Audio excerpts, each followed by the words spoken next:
relationships, our friendly relationship between France and Saudi Arabia, which have had diplomatic relations for nearly a century now, since the 1920s. There is a convergence of views regarding the challenges we face: Syria, Iraq, Palestine, meddling in by foreign powers in Yemen and other local regional areas, and the fight against terrorism. Both countries wish to strengthen our relationships and intensify our relationships in every field.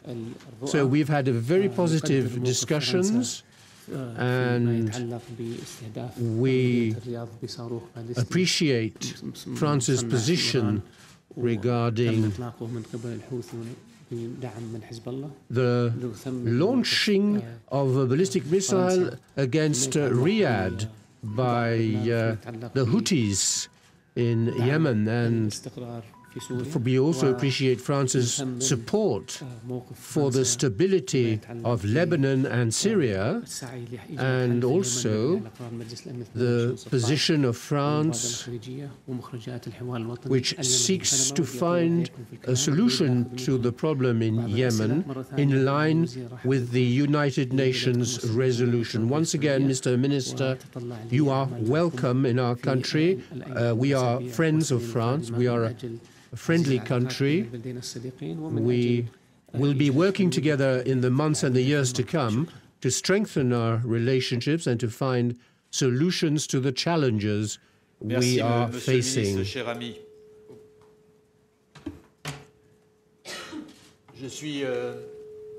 Thank you, Mr. Minister and dear friend.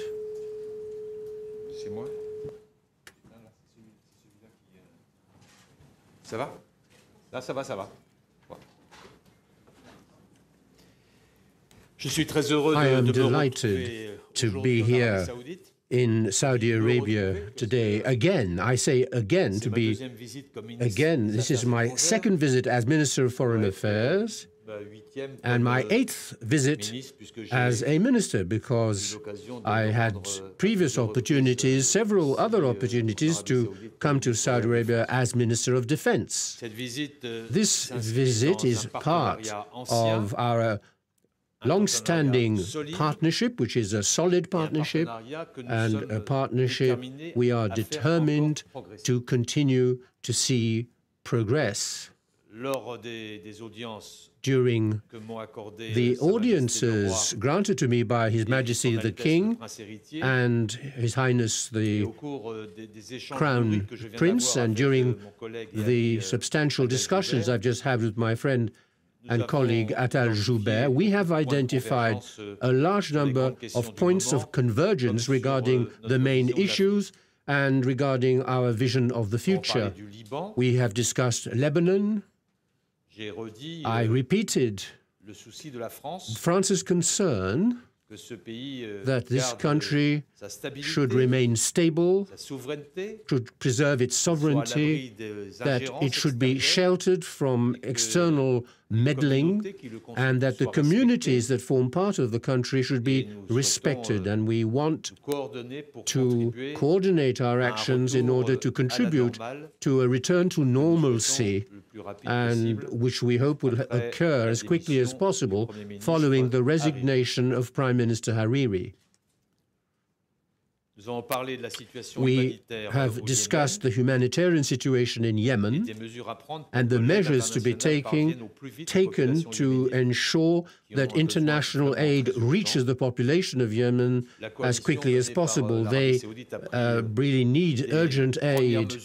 The first measures have been taken by Saudi Arabia, and we need to continue and to amplify those measures. We have also discussed the regional crises and how to coordinate our action to contribute to the solving of these problems. I'm thinking notably of the situations in Syria and Iraq, where the forthcoming defeat of Daesh is a source of satisfaction, but also creates other challenges: the search for sustainable long-term solutions and taking into account the great diversity of needs of the population. We are in the process of winning the war, but now we must prepare not to lose the peace. We also discussed Iran's role and the different areas in which Iran's actions are causes of concern. I'm thinking notably of Iran's interference in regional crisis, its temptation to exercise a hegemony over the area, and of course its nuclear ambitions. France wants to preserve the agreement on Iran's nuclear arsenal so as to prevent the spread of nuclear weapons.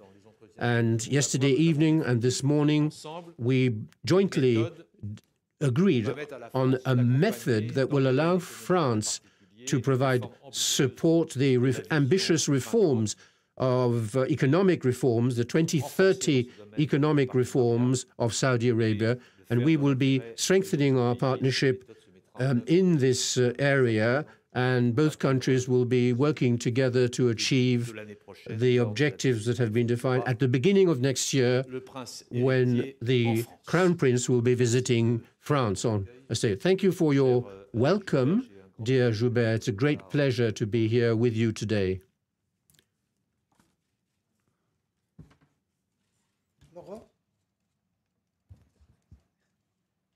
Laura? Oui, Valérie Leroux de l'agence France-Presse. Une question autour de M. Hariri qui a concentré toutes les préoccupations ces derniers jours. Elle s'adresse à vous deux, messieurs les ministres. Quand peut-on attendre le départ de M. Hariri d'Arabie Saoudite? Mr. Hariri's departure from Saudi Arabia. Do you think, Mr. Joubert, that it is time that Mr. Hariri should leave Saudi Arabia after 10 days of crisis and return to his country, to Lebanon? Monsieur Hariri, que je verrai tout à l'heure. Mr. Hariri, whom I will be meeting later today, has been invited to come to France with his family. He has been invited by President Macron. He will be welcome in France whenever he wishes to come, and he will be welcomed as a friend.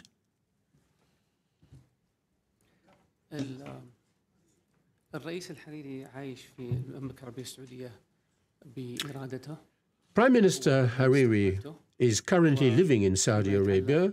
He is free of his movements. He has resigned as Prime Minister. His return to Lebanon depends on him, and it also depends on the situation in Lebanon. It's for him to make the decision as to when he returns to Lebanon.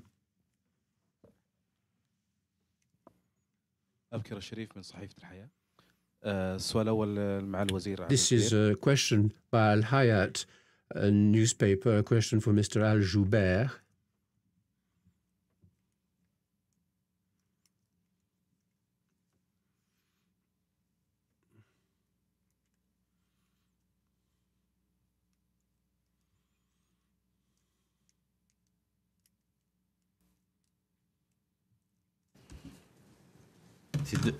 Non, j'étais sur deux, j'avais pas.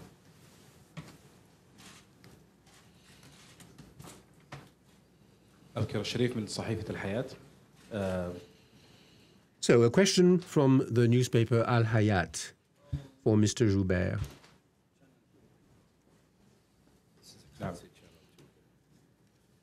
صوت واضح؟ صوت واضح عندك؟ Ça va, OK.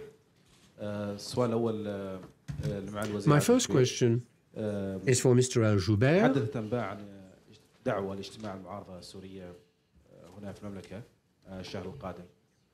متى سيتم عقد هذا الاجتماع وما هي؟ There is some information regarding the meeting of the Syrian opposition next month. When will the Syrian opposition be meeting next month? And a question for the French minister. France has invited Russia and Iran to stop bombing Syria. Will serious attempts be made to bring these bombings to an end? Notably, regarding the use of Iran's ballistic program. Regarding the meeting of the Syrian opposition, this meeting will be held on the 23rd of November, and the aim is to bring together all the elements of the Syrian opposition in order to achieve a common view, a common vision on the negotiations on the implementation of the Geneva Agreement and the United Nations resolutions. This is what we wish. The invitations to this meeting are ready and are being sent to our friends, members of the Syrian opposition. We wish to unify the opposition around a common vision so that the different elements of the opposition can agree on the next steps, the next stages of the solution to the problem in Syria. Regarding the situation in Syria,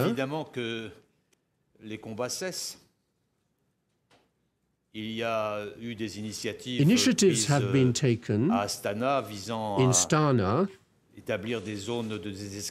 to identify areas of de-escalation in which the humanitarian organizations could intervene swiftly. We want those de-escalation zones to be implemented as soon as possible. We know that the Russians and the Iranians have the ability to put pressure on the parties concerned in this regard. That said, as I said in my introduction, we must now enter into a process for preparing a political solution to the situation, a political solution which respects the integrity of Syria, refuses the dislocation of Syria, and a political solution which respects the different communities that form part of Syria. For this purpose, a forum exists. There are two forums exist, Geneva and the United Nations. All the stakeholders must be able to participate in this political process. And we both agree, both Saudi Arabia and France are in full agreement regarding this process.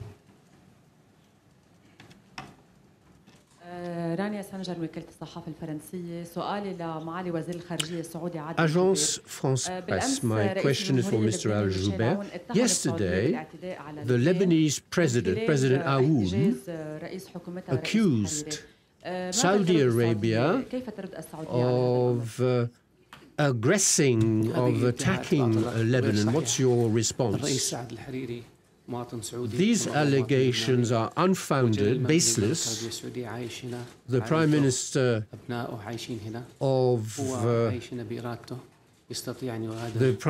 of Lebanon is a citizen of Lebanon. He is free to leave Saudi Arabia whenever he wishes. He has met His Majesty the King of Saudi Arabia, the Lebanese Patriarch. If Mr. Hariri wishes to return to Lebanon, it's up to him. It's up to him to decide on the security situation in his country. Accusing us of detaining a former Prime Minister against his will is unfounded. These accusations are baseless. They're unacceptable and baseless above all.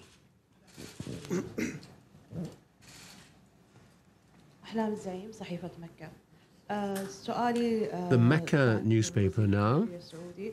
A question for the Saudi foreign minister. The current crises, can they be solved in a different way, by other means than engaging in a dialogue? What are the other possible solutions to disarm, as it were, the Lebanese Hezbollah? The Lebanese crisis is linked mainly to the Hezbollah. The Hezbollah have taken Lebanon hostage. The Hezbollah are seeking to control Lebanon and to disturb the political process. The Hezbollah is a tool in the hands of the Iranian Revolutionary Guard. This Revolutionary Guard is using the Hezbollah in order to extend its power, its influence in Lebanon, in Bahrain, and in other countries.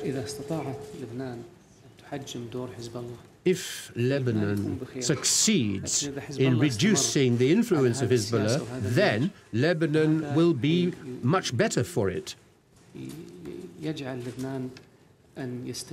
Lebanon, if the situation continues as it is, Lebanon will experience more and more instability. We have to deal with this in one way or another.